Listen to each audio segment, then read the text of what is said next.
This is the SRS-WS1, Sony's first wearable speaker. Now, although I do see the use case and potential for this product category, I can't help but feel that the WS1 still very much feels like a prototype. So I don't recommend that you run out and get this product, and under no circumstances is it any better than a proper soundbar or a pair of headphones. But I still really like when companies try out new things, so maybe in a few years, Sony's wearable speaker might be pretty awesome. So the WS1 retails for $300, and for that you get the speaker, a transmitter that hooks up to your TV via a digital optical cable, and you get a charging cradle. And you also get two long USB-A to micro USB cables and two USB-A wall adapters to power the transmitter and charging cradle. Now, obviously, one of my first critiques here is that I wish the transmitter and charging cradle were one unit because it would lead to a cleaner setup. But interestingly enough, you don't actually need to use the charging cradle to charge the WS1 because you can also charge it via its own micro USB port. Now, when it comes to the build quality of the speaker, it definitely isn't Sony's best work, and it does pale in comparison compared to Bose's wearable speaker. So the outside of the speaker is plastic and the inside is lined by fabric, but there isn't any actual padding underneath the fabric. Now, when it comes to the fit of the speaker, the WS1 is definitely better suited for people with a more slender build. For me, I can't help but feel that the speaker feels a little small. Now, even though, yeah, this speaker does flex a little bit, it's nowhere near as flexible or as malleable as Bose's wearable speaker. So overall, you never really forget that it's there. Now, I want to address the connectivity of this speaker because there's definitely a lot of confusion. First off, this speaker does not have Bluetooth, so you can't pair it up to your phone. However, you do get a micro USB to 3.5mm audio cable, so you can technically hook it up to whatever you want. Which, again, I find very interesting, but ultimately, I wish this speaker just had Bluetooth. But this speaker is primarily meant to be used with your TV. And like I mentioned earlier, the transmitter hooks up to your TV via a digital optical port. Now, when it comes to wireless connectivity, I honestly have zero complaints. I've had zero latency issues. I can wear the speaker and go into a different room and not suffer any connection drops. And every time that I'm going to use the speaker, it just pairs up to the transmitter without any issues. I haven't had to fiddle around with the speaker and get the thing to work because pairing failed or something. It just works. Now, when it comes to speaker setups, each stem has a transducer and passive radiator. And you can also adjust how much bass the speaker has through this button. So if you're watching something and if you want to physically feel what's going on, you can either have this set to off, medium, or high. Now, when it comes to the overall sound quality of this speaker when watching movies, my main takeaway is that it sounds good enough to get the job done, but you're really only hearing the broad strokes of what's going on in the scene. Dialogue and more dominant sounds like doors closing, cars, and gunshots are easily heard with this speaker. But more nuanced sounds like background noise or footsteps or just ambiance easily get overpowered. But so that you can see for yourself, we're going to jump into a sound test. Now, this is a binaural sound test, so if you have headphones, put them on now. And I'm also going to show you what other people around you hear when you're using the speaker.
So, like I said, this speaker gets the job done, but more nuanced sounds easily get overpowered.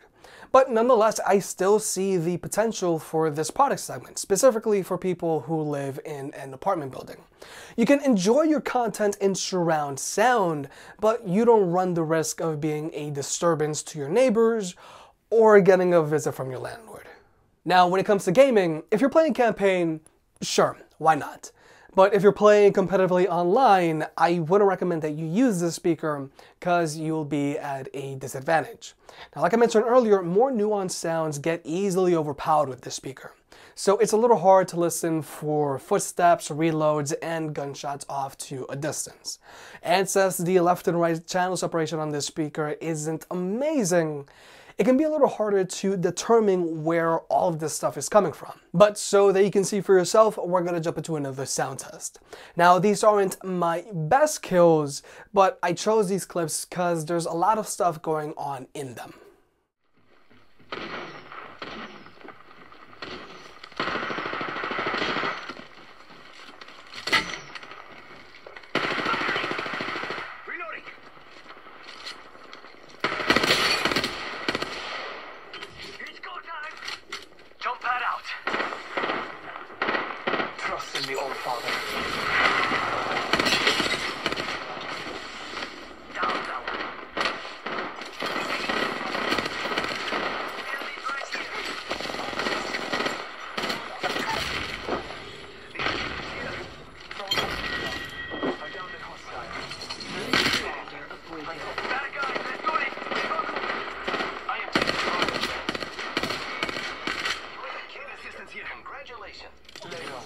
I will assist you.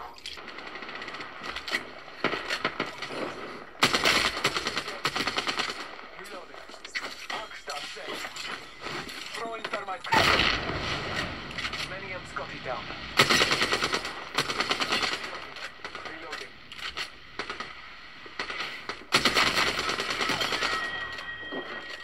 Took out a hostile. That kill was pleasant. Last one down. That completes the triumvirate. 45 seconds remain. The enemy. Area. I have a subject in view. Battling the enemy. Let's go to this area. That entire squad has fallen. Your task is not over yet.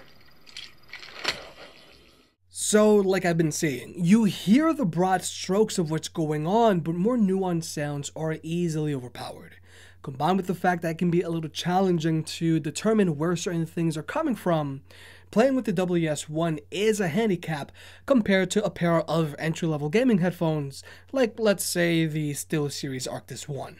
So overall, I don't recommend that you get the WS1, but I do see the potential here. I think that this product segment would be a good option for someone who lives in an apartment and wants to enjoy surround sound with their content, but not risk being a nuisance to their neighbors. But Sony still has a lot of work to do. The WS1 needs to be more flexible and malleable so that they can conform to more body types. I also think that Sony should try to add 2 smaller speakers that are placed behind your ears so that there's a better surround sound effect. And if they can throw in Bluetooth, then the WS1 would be way more versatile. But for now, if you can use a soundbar without any problems, just use that. But if you do live in an apartment, I think that you're better off with a pair of headphones. If you made it this far, I guess you enjoyed the video, so hit that like button and get subscribed. It helps out more than you realize. If you want to pick any of the products up mentioned in this video, those will be linked in the description down below, and you can also support the channel by checking out the merch store. But other than that, I'll catch you next time.